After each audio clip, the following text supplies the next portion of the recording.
예, 김은수 후보님, 기본소득이라는 정책에 대해서 어떻게 생각하십니까? 그건 뭐 말이 안 되는 이야기죠. 그 기본소득이라는 게 말이 안 되기 때문에 이재명 후보도 지금 아마 주장 안 하는 걸로 알고 있습니다. 국민의힘에 입당을 언제 하셨죠? 최근에? 제가 입당한 거요? 예. 저는 4월에 했습니다.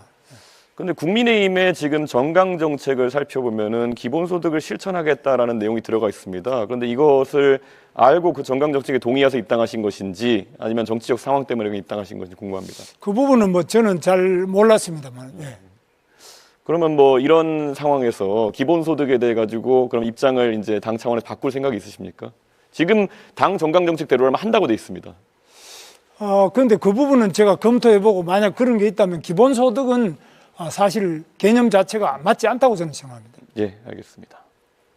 김문수 후보님께서 인력 양성에 대해서 말씀하실 때 네. 수출 전문 인력을 10만 명 양성하겠다 하셨는데요. 이게 AI 전문 인력도 20만 명 양성하시겠다 그러고 뭐 좀 규모가 큰 인재 양성 프로젝트를 얘기하시는데요. 지금 한 해에 20만 명씩 태어나는 상황 속에서 수출 전문 인력 10만 명은 어떻게 양성하겠다 하신 건지 궁금합니다. 어떤 사람들입니까?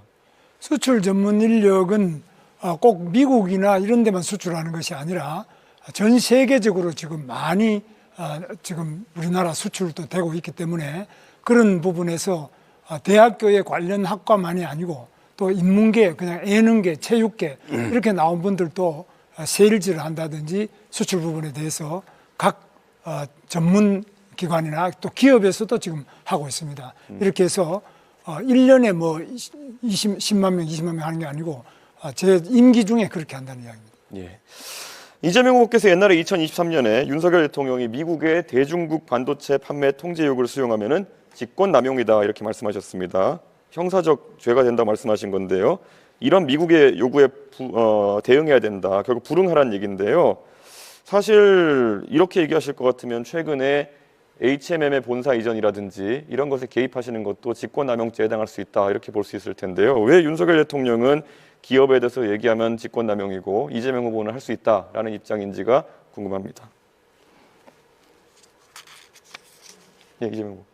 네, 자 이준석 후보는 어떻게 생각하십니까? 실제로 맞는 지적을 하셨다 생각하고요. 지금 이재명 후보께서 결국엔 뭘 자꾸 발전시키겠다 이렇게 말씀하셔서 비용 추계라든지 실제 어떻게 경쟁력을 갖출지에 대해서는 말씀을 잘 안 하고 계십니다. 아까 AI 산업 발전시키기 위해서는 김문수 후보님 말씀하신 것처럼 전력 확보가 제일 중요합니다. 그런데 비용 구조상 아까부터 계속 강조하시는 서남해안의 풍력 발전 같은 경우에는 킬로와트당 균등화 발전 단가가 300원 가까이 가는 그런 발전이고 김문수 후보님 말씀하시는 거는 한 50원, 60원 정도의 균등화 발전 단가가 깊이는 원전인데 어느 것이 더 효율적인지는 이미 드러나 있는 것이거든요. 그런데 아마 이재명 후보께서 그런 아까 말씀하신 환경론자들의 말에 너무 많이 휘둘려가지고 국가 대사를 판단하시는 게 아닌가 이런 우려가 있어서 만약에 혹시 집권하는 일이 생긴다 하더라도 그런 환경 카르텔에 대한 입장을 계속 받아들여서 오히려 산업을 좀 저해시킬 것 같다. 그런 우려가 오늘 토론하시는 걸 보니까 좀 들게 됐습니다. 네. 두 분께서 저를 협공을 하면서 저한테 기회를 안 주시네요. 아니, 저는 저한테 질문 안 하시잖아요. 네, 그 다음에 지금 우리 이재명 후보에게 말씀드리는데 네. 이번에 이재명 후보께서는